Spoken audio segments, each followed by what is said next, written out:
Hi everyone, welcome back to our channel. I hope you and your family members are doing good because that is the most important thing, and for rest we are here to talk. So we were following our pattern wise DSA sheet, and in this we were doing tree topic and the pattern was DFS traversal. So if you remember, in the previous video we did same tree and symmetric tree using the DFS, and now in this video we will discuss the same two questions, but we'll see how can we do this using BFS traversal and also which one is better. So I hope you know the definition of the problem. If you are following our playlist, we have been given two trees and we have to check if they are same or not. For same, there were few conditions. Node should exist. If node exists, then their value should exist. If their value also exists, then left child also exists. Their value should also be same. Right side should also exist, and their value should also be same. Remember? So if you have not watched that DFS video for this problem, where we have discussed how to write the base cases, how to write what conditions we have to take care in if and else, then definitely I'll recommend to go and watch that video first. Okay, now the condition is if we have to do the same tree but with BFS traversal. Now what is BFS traversal? When we traverse level wise, and this also we have already discussed in our previous video. So I will attach the link for that. So if you have seen what is same tree with the DFS and what is BFS traversal, then definitely you can think. Now how to think for this approach? In BFS, what we do, if you remember, we insert the very first root in a queue data structure, correct? And then we do whatever we want, means we have to print or add it, or we want to compare. So in this case, I can say we have two roots, correct?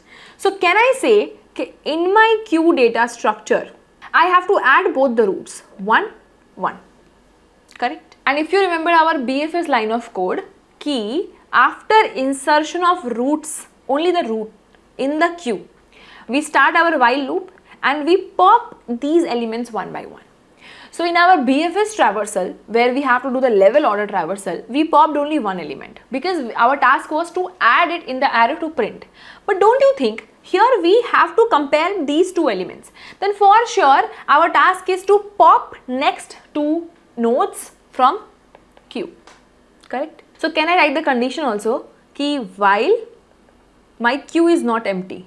Why? Because we are popping from queue, right? So it's very important to check if our queue exists or not, correct? Now while my queue is not empty, what is my task? I have to pop two elements from queue. So can I add in a tree node type, let's say node 1 is equal to queue.poll or pop, done. And similarly tree node, we want to pop another node also, n2, queue.poll, done. So now see, if we have popped these two nodes, for sure there should be two nodes, like my queue should not be empty. But in that case, so it means what if our node 1 exists but node 2 does not exist, like second node does not exist, then is it like we'll not insert? If we will not insert, then the queue size will only be 1. Can I say that? Again, I said what if my tree 1 exists but tree 2 does not exist, so in that case it will be null. Okay, and if you insert only node 1 which is not null, so in this case you will not be inserting the second node. So when we will pop, it will say after popping the first element, queue is empty. So can I say hey, insert second node also even if it is null? Okay, means insert node for tree 1, and as tree 2 does not exist, so insert null, it's okay. So when we will pop, node 1 will say I have node 1 and node 2 will say I have null. And now we can check like whatever conditions, if both exist, match the value. If both does not exist, return true. If any of these exist and other does not exist, return false. Remember? So that we have to write in the cases also, if my n1 is equal to null and n2 is equal to null.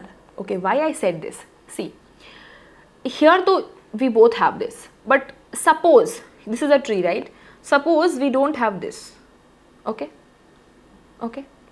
like we have suppose node, so left child you will insert null na, because it's not there. Similarly left child you will insert null because it's not there. So when it's time to pop these two nodes, you will get both null, and if both are null, I can say na yes, this is a true condition. Like as of now, same tree check has not been violated. correct? So hence if both are null, can I say return true? Are you sure? Because it is not DFS call. If you will return true from here, the queue will break, like while loop will break and it will say yes, it is same tree. Even if without checking all these nodes, ki what if there was not 5 and there was 5, then in whole though it is not a same tree now, correct? So what do you think? If both are null, means it's a true condition. So should we return true or should we continue checking? Yes, we should continue checking. So can I write continue? Because this is not DFS call. In DFS call, we go depth by depth. So it is very important to return back also. So when we return, like write return true, so it's not like we have returned from the main function. We have returned to our previous call. And from previous call, we are going towards right side or left side, wherever we have written to go. Can I say that? So here we have to write continue. Okay. This was a condition when both does not exist. But here the both exist now. Think again. Here the both exist. Okay. Now think one more time. Ki, what if our tree 2 does not exist? So this is here. Node value is 1. This is null. So when you will insert, it says 1 is there and this is null. So can I say both are same tree? Because for one tree though we have nothing and for other tree we have. So can I say if one exists, either this exists, this does not exist, or else this does not exist and this exists. Can I say when any one of these exist, we have to return false then and there. Like we will not wait for the entire tree to check. Why? Because we have got a single false condition ki we can say yes, it is not a same tree. So return false then and there. Now no need to do continue or break. Can I say that? Yes. So we'll write if n1 is equal to null or n2 is equal to null. Okay. See, can I say this line of code runs, it means for sure any one exists. Why? See, first if case already checked ki are both null, so we got no, both are not null. Both are not null. Okay. This line is saying, is my n1 null? No. Is my n2 null? Yes. So can I say this if case only runs when any of node exists and other one is not there? So is it like false condition? Can I say that? So can I return false then and there? Return false. Yes. Now what is the other condition? This one when both are null. This one when one exists, other does not exist. Return false then and there.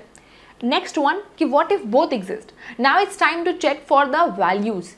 Ki if both exist, means if this also does not pass, this also does not pass, it means both exist. So now what is the condition? Ki if the values are not same, return false. Can I say that? And if values are same, then go towards their child. Correct? So can I say again ki if n1 dot value does not match with n2 dot value, correct? Can I say return false? Return false. Why? See, this one exist. Okay. So for this, if case will not run. Also, we have popped all the things. So can I say from the queue, both will get removed? Now my queue is empty, but before popping, it was not empty. Now it is empty. Okay. So in N1, we have this, N2, we have this. Can I say N1, N2? Done. Now we'll check, are both null? So we'll get, no, both exist. Any one of these null? No, both exist. Are their values not same? No, both are same. So now can I say ki as of now, till this level, it is same tree. Now it's time for left child, right child, right child. Now here is the task. How you will insert in the queue, that depends, that will take care ki how you are going to check in future. See, can I say ki we are popping two nodes back to back from the queue? So when we want to match N1's left with N2's left, so it is very important to insert the N1 left in the queue and then N2 left in the queue.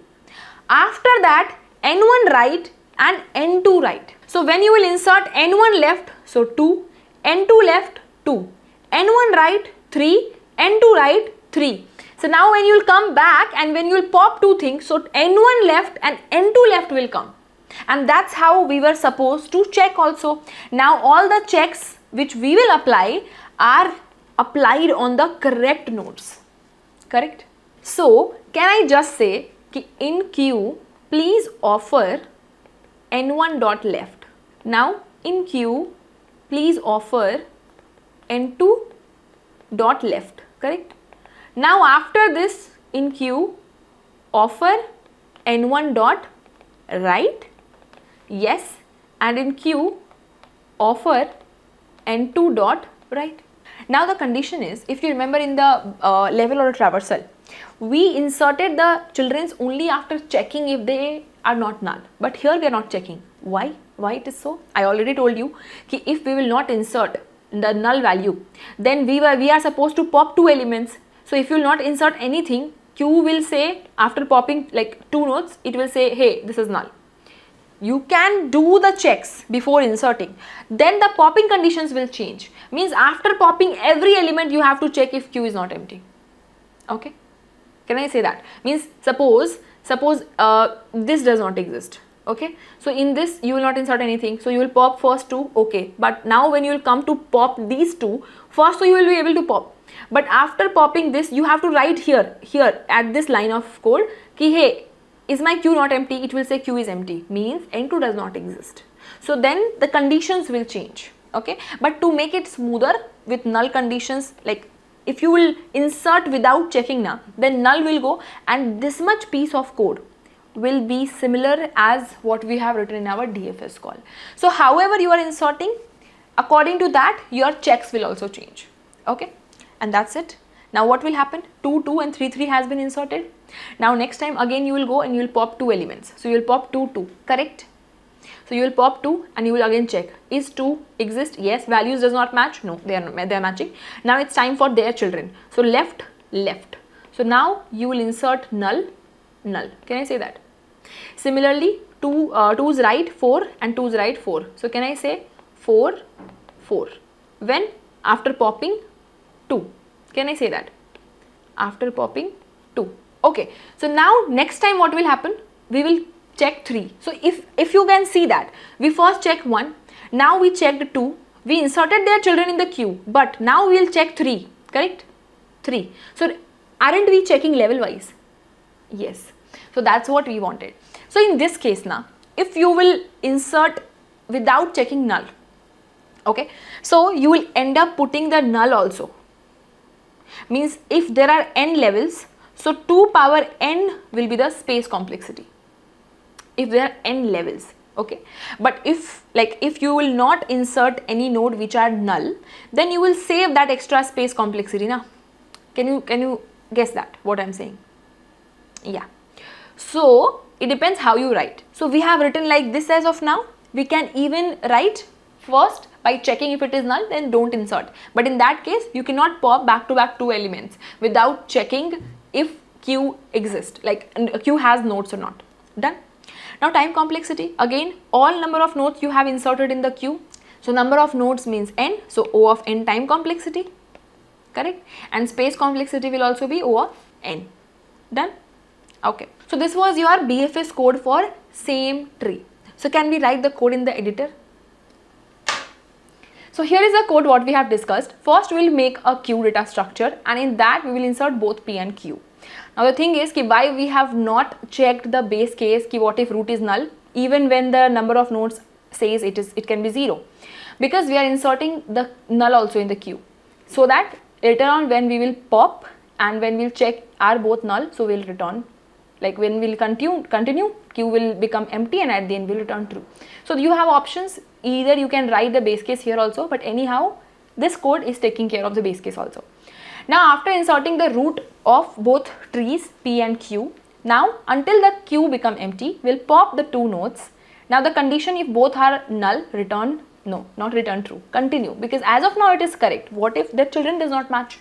Okay, or else if any one of these is null, it means other exists and the first one is null. It means you have to return false then and there. Next one, what if both exist but their values does not match? Means it is a false condition.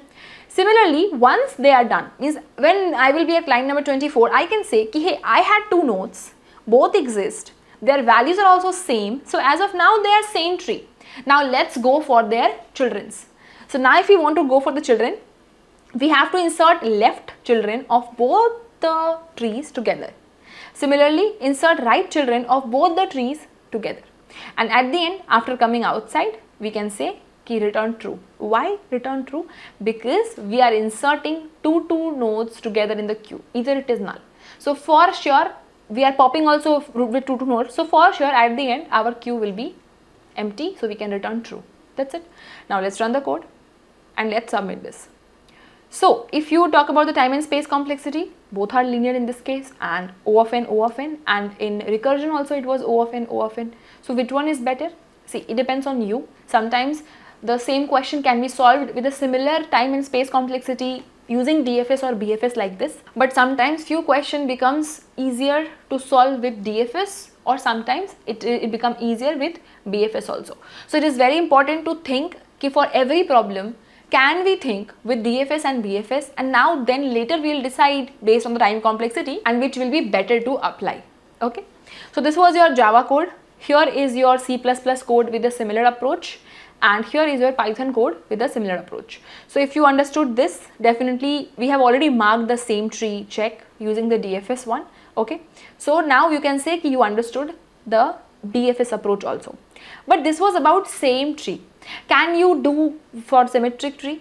Now for symmetric tree, the very first thing is that the tree structure is not same. Why? Because in the symmetric tree you will be given only single tree. Remember, only single tree. So we have to check for root, it is already symmetric, but we have to check for root dot left and root dot right. Now from here we can say that we have two nodes, so we'll pop. But next time when we have to check n1 dot left, what do you think? With n1 dot left, do we need to check n2 dot left or n2 dot right? It is about symmetric.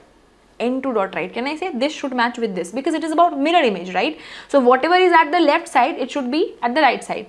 So can I say that when we were inserting the nodes in the queue, after n1 dot left, we should insert n2 dot right, n1 dot left, n2 dot right, so that when we will pop from the queue 3, 3, so we will get n1 dot left and n2 dot right. Similarly, n1 dot right and then n2 dot left. So only line of code which we have to do is here n2 dot right, and with n1 dot right, n2 dot left, and that's it. And the whole queue will take care of your symmetric tree. So let's write the code. I'll simply go and copy this much line of code from here, okay? And in the symmetric tree function, I'll just add it. Now I can say this is for same tree. So here with n1 dot left, we have to insert n2 dot right, and with n1 dot right, we have to insert n2 dot left, and that's it. Let's run the code. Okay, my bad. See here, like in same tree we had two trees, right? But here we don't have two trees. We have only one tree, so we have to append root, okay? Root as n1 and root as n2, root, okay? And that's it. Now here if you see the constraint, it says minimum number of nodes will be 1, so no need to check for the base case. That's it. Now let's submit this. And guys, we have one more option is instead of inserting the exact root, because we know root will be same only. Now the condition is go and check for the children's, correct? So instead of inserting the root, we can insert in the queue root dot left initially as the root 1 and root dot right as root 2. Still the code will run, okay? And now let's try to submit this. Okay, so the time and space complexity will be as it is. If you can feel why this is slower, depends on the queue operations, because lot of in-queues and dequeues we have to perform here. But in DFS, it saves our function calls one at a time, right? So this was your BFS code for symmetric tree. Here is your BFS code in C++ with a similar approach, and here is code in Python. Okay, so I hope you understood same and symmetric tree. Now we have already marked it correct. So I hope you understood. That's it for this video. If you understood, do let me know in the comment section. And are you liking the DFS and BFS? Means both of these solutions for every problem. Wherever it is possible, we'll definitely discuss. Okay, so you will get the sheet link and the social media links to connect in the description. And that's it for this video. Let's meet in another video with some more interesting questions, topics and patterns. So keep learning, take care of yourself and your family too.